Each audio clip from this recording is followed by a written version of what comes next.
नमस्कार, Begusarai front line में आपका स्वागत है। 28 मई को भारत के नए संसद भवन का उद्घाटन होने जा रहा है। ये दुनिया का सबसे बड़ा लोकतंत्र कहा जाता है और दुनिया के सबसे बड़े लोकतंत्र के मंदिर का 28 मई को उद्घाटन होने जा रहा है और ये इमारत विवादों में है। 21 विपक्षी दल जो उद्घाटन कार्यक्रम का बहिष्कार कर रही है, यानी कि उस कार्यक्रम में शिरकत नहीं करेगी, और सत्ताधारी पार्टी के साथ भाजपा के साथ जो है 16 पार्टी वो इसमें शामिल है। एक दूसरे पर छीटाकशी हो रहा है, बयान जारी है। इसी मुद्दे को लेकर मैं जदयू के वरिष्ठ नेता वो सामाजिक कार्यकर्ता चितरंजन प्रसाद जी से बातचीत करने जा रहा हूँ। चितरंजन प्रसाद सिंह राजनीति के साथ समाज सेवा, सामाजिक कार्यक्रम में भी भाग लेते हैं। इनकी गहरी रुचि है। अब ये 83 वर्ष के भी हो चले हैं। इस उम्र में भी जो लोगों से मिलते हैं, समाज सेवा का काम करते हैं और बहुत ही तत्परता दिखाते हैं। आइए इनसे हम बात करते हैं। चितरंजन बाबू, आपका बेगूसराय फ्रंट लाइन में बहुत बहुत स्वागत। मित्रों, बेगूसराय फ्रंट लाइन के संवाददाता का हम स्वागत करते हैं। 28 मई को लोकतंत्र के मंदिर का उद्घाटन होने जा रहा है। इस उद्घाटन में पीएम मोदी, भाजपा ने महामहिम राष्ट्रपति को निमंत्रण नहीं दिया। इस पर आप क्या कहेंगे? कि आपकी क्या राय बनती है?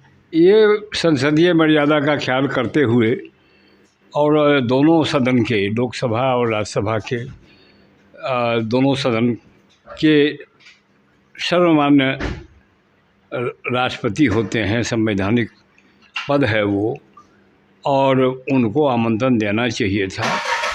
संसदीय मर्यादा का पालन करना चाहिए था। मेरी समझ से जो हम 50-55 वर्ष से अपनी राजनीति में देखा है, संसदीय मर्यादा का पालन करने के लिए यहाँ 21 विपक्षी पार्टियां ने उद्घाटन कार्यक्रम में भाग नहीं लेगी। इस पर आप क्या कहेंगे? क्या सही कदम है? मित्रों, ये 21 पार्टियां ये लोकसभा के नए भवन के उद्घाटन में शिरकत नहीं करेगी। इन लोगों का ये विरोध था कि ये कार्यक्रम प्रधानमंत्री के द्वारा नहीं होके और ये राष्ट्रपति के द्वारा होना चाहिए, और ये हमारे ख्याल से संसदीय मर्यादा ज़्यादा अच्छा होता है अगर मुर्मू जो है हमारी राष्ट्रपति हैं, महिला भी हैं, और उनको प्रधानमंत्री ने ही आदिवासी को ये पद दिया। लेकिन अभी पता नहीं भाजपा को क्या इस मामले में है, मैं नहीं कह सकता। लेकिन संसदीय मर्यादा का पालन करते हुए राष्ट्रपति को करना चाहिए था, और विपक्षियों का यही विरोध है जिसके चलते विरोधी पार्टी बहिष्कार 28 तारीख को उद्घाटन समारोह करेगी। 28 मई को वीर सावरकर जी का भी जन्म दिवस है। इसी जन्म दिवस के उपलक्ष्य में बीजेपी नए संसद भवन का उद्घाटन करना चाह रही। ये 28 मई की तिथि के बारे में जो बात हो रही है, ये अलग बात है कि 28 मई को वीर सावरकर का जन्म हुआ था, और वीर सावरकर भाजपा के मुख्य नेता थे, और निश्चित रूप से उस पर बहुत सारी बातें देश में चलती रहती है। मैं उसके विरोध में और उसके पक्ष में जाना नहीं चाहता। मैं एक ही बात कहता हूँ कि ये संसदीय मर्यादा का पालन प्रधानमंत्री जी को करना चाहिए था, और चुनावी वर्ष के कारण इसका वो लाभ लेना चाहते हैं। संसदीय मर्यादा का ख्याल बगैर किए स्वयं करने जा रहे हैं। ये लगता है संसदीय गरिमा के विरुद्ध। 21 विपक्षी दल एक साथ एक मुहिम में चल रही है, जिसका नेतृत्व नीतीश कुमार कर रहे हैं। क्या लग रहा है इस नए संसद भवन में महामहिम राष्ट्रपति जी को निमंत्रण नहीं दिया गया और इन लोगों का तेवर है, सत्ता पक्ष और विपक्षी में पलटवार हो रहा, एक दूसरे को सफाई दे रहे हैं? क्या कहेंगे इस पर? आगे राष्ट्रपति से करना चाहिए था प्रधानमंत्री जी को, और संसदीय मर्यादा ज़्यादा महत्वपूर्ण दृष्टिकोण रखना चाहिए था, और उसका नहीं करके अपना एजेंडा बीजेपी का है कि हम ज़्यादा से ज़्यादा अपने को पॉपुलर करें, अपने नेता को पॉपुलर करें। यही कारण है यहाँ पर राष्ट्र हित को ध्यान में नहीं रखा गया और ये पार्टी हित को ध्यान रखा गया। ऐसी गलती उनको नहीं करना चाहिए। मैं छोटा व्यक्ति हूँ, मैं कुछ कह नहीं सकता। लगभग 2.5 साल में नए संसद भवन बन के तैयार हो गया। कोरोना काल में इसका शिलान्यास हुआ और 28 मई को इसका उद्घाटन होने जा रहा। ये जो नए भवन बनाने की क्या ज़रूरत थी? मित्रों, ये अलग सवाल है। नए भवन के बारे में बहुत दिनों से, पिछले 10 वर्षों से ये प्रस्ताव सरकार के पास जाती थी। लोकसभा के अध्यक्ष जो होते थे उनका ये प्रस्ताव जाता था सरकार के पास, लेकिन सरकार उसकी अनदेखी समझिए या जो बुझिए, या वित्तीय संकट बुझिए, जो बुझिए, उसके चलते था। ये महत्वपूर्ण था। एक साथ 1100 आदमी के बैठने, राज्यसभा लोकसभा मिला के जो है, दोनों को मिला के वहाँ उतनी कैपेसिटी नहीं थी। और आज के परिस्थिति में, बदली हुई परिस्थिति में बहुत सा संसाधन की ज़रूरत थी, जिसको ये जो नया सदन बना है उससे वह पूर्ति उसकी होगी। इसलिए मैं इसको अच्छा मानता हूँ, भवन का बनना अच्छा है। क्योंकि एक जगह राज्यसभा लोकसभा के जो पूरे लगभग 1000 के आसपास लोग हैं सदस्य उसके सम्मानित, उनको अगर जॉइंट सेशन होगा तो उसके लिए ये हॉल पर्याप्त होगा। वो पहला जो सदन था वो अपर्याप्त था। इसी के दृष्टिकोण से पिछले 10 वर्षों से जो भी स्पीकर रहे वो प्रस्ताव सरकार को भेजते रहे। संजोग अजब है कि जो मोदी जी को प्रस्ताव गया, मोदी जी ने स्वीकार किया, इनके कैबिनेट ने स्वीकार किया। हम उनको बधाई देते हैं कि इस भवन का उन्होंने स्वीकृति दी, आर्थिक रूप से योजनाबद्ध तरीके से स्वीकृति देके इसको आज बनवाया है। वहाँ तक हम बिल्कुल सहमत हैं। ये ज़रूरत थी, देश की ज़रूरत थी।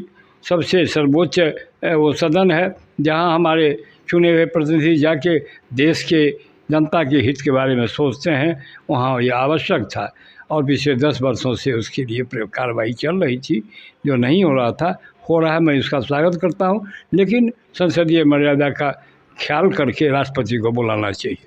महामहिम राष्ट्रपति को नहीं बुलाया जाना, विपक्ष में और विपक्ष एक हो रहे हैं। सारे विपक्ष नए संसद भवन में एक तरफ से कहिए जो बहिष्कार कर रहे हैं, इसका क्या अगले राजनीति पर या चुनाव पर, 24 में चुनाव भी होना है, इसका असर पड़ेगा? मित्रों, 130 करोड़ का यह देश है। सामान्य किसान मजदूर का जो देश है, उनको इस बातों से कोई मतलब नहीं है। मेरी समझ बिल्कुल साफ है। मैं ग्रामीण क्षेत्र से आता हूँ, मैं किसान परिवार से आता हूँ। किसान बेचारा रात दिन मेहनत करता है तो उसके शरीर पर वस्त्र मुश्किल से मिल पाता है, इसलिए उसको इस राजनीति से कोई मतलब नहीं है। इससे वोट पर कोई असर पड़ने वाला नहीं है। अगर मोदी जी समझते हैं कि इसको लेके बैतरनी पार करेंगे तो यह गलतफहमी है। विरोधी पार्टी अपना संसदीय मर्यादा का ख्याल नहीं होने पर विरोध कर रही है, वो अलग इशू है। इससे वोट का कोई असर नहीं होने वाला है। क्या नए संसद भवन में जो प्रतीक था, अभी सुनने में आ रहा है जो ये सिंबल है वो प्रतीक लगाया जा रहा जो राजतंत्र के समय हुआ करता था, ये प्रतीक क्या आपको मालूम है? ये प्रतीक वो इसके बारे में जो अखबार से हम जान पाए हैं, अमित शाह का श्रीनगर से बयान था कि ये एक सिनोर जो है वो प्रधानमंत्री जी को लॉर्ड माउंटबेटन जब जा रही थी अंग्रेज़ी हुकूमत छोड़ के, तो उनको ये हस्तांतरित किया था। उसी का एक सिंबल है, एक प्रतीक मात्र है। सत्ता पर जो इनको सौंपा गया था उसका एक चिन्ह है जो रखा हुआ था, प्रिजर्व किया हुआ था। आज उसको यहाँ फिर स्थापित किया जाएगा। तो ये चिन्ह राजतंत्र में हुआ करता था? नहीं, राजतंत्र में नहीं था। राजतंत्र तो पहले था, जब सत्ता हस्तांतरित होकर लोकतंत्र की स्थापना हो रही थी, उस समय का ये पीरियड है कि लॉर्ड माउंटबेटन ने नेहरू जी को ये सिंबल दे के गई थी। तो ये पहले तो इसमें पुराने संसद भवन में अशोक चिन्ह था, अशोक प्रतीक था चिन्ह का। अशोक तो आज भी चिन्ह है, वो एक सिंबॉलिक था कि सत्ता हस्तांतरण के समय अब उसका प्रोटोकॉल क्या है, संवैधानिक महत्व क्या है, मैं नहीं जानता इसलिए मैं इस पर पहले अशोक स्तंभ था ना, पुराने सांसद में दिया, आज भी अशोक तो स्तंभ ये है जो है बदलने की बात चल रही है। नहीं, अशोक स्तंभ तो रहेगा ही, उसके साथ ही सिग्नल भी रखा जाएगा। वो एक प्रतीक है, सत्ता परिवर्तन जो हुआ था, परिवर्तन ने हस्तांतरित हुआ था, गलती मैंने कहा, सत्ता जो हस्तांतरित हुई थी उसका वो प्रतीक। तो कुल मिला के आपको क्या लगता है, ये सियासत राजनीति है या भाजपा हिंदू राष्ट्र की ओर बढ़ रही है, उसको इस ढंग से जो विपक्ष को साथ नहीं ले रही है? मैंने तो पहले ही कहा कि सियासत है, भाजपा अपनी राजनीति कर रही है, लेकिन अगर भाजपा यह समझ के राजनीति कर रही है कि इसका वोट में लाभ मिलेगा, सामान्य नागरिकों को उससे कोई मतलब नहीं। हमसे बातचीत कर रहे थे जदयू के वरिष्ठ नेता चित्तरंजन प्रसाद सिंह ने कल नए सांसद का उद्घाटन होने वाला है, विपक्ष ने बायकॉट किया है। विपक्ष की मांग थी जो महामहिम राष्ट्रपति से उद्घाटन हो, मगर भाजपा ने नहीं सुनी। इसी को लेकर विपक्ष एकता लामबंद हो गए और नए संसद भवन में उद्घाटन में जाने से इनकार कर दिया है। इसी मुद्दे को लेकर अभी हमने चित्तरंजन प्रसाद सिंह से बातचीत की, उन्होंने बेबाकी से अपना जवाब दिया। देखते रहिए बेगूसराय फ्रंटलाइन, मिलते हैं अगली वीडियो।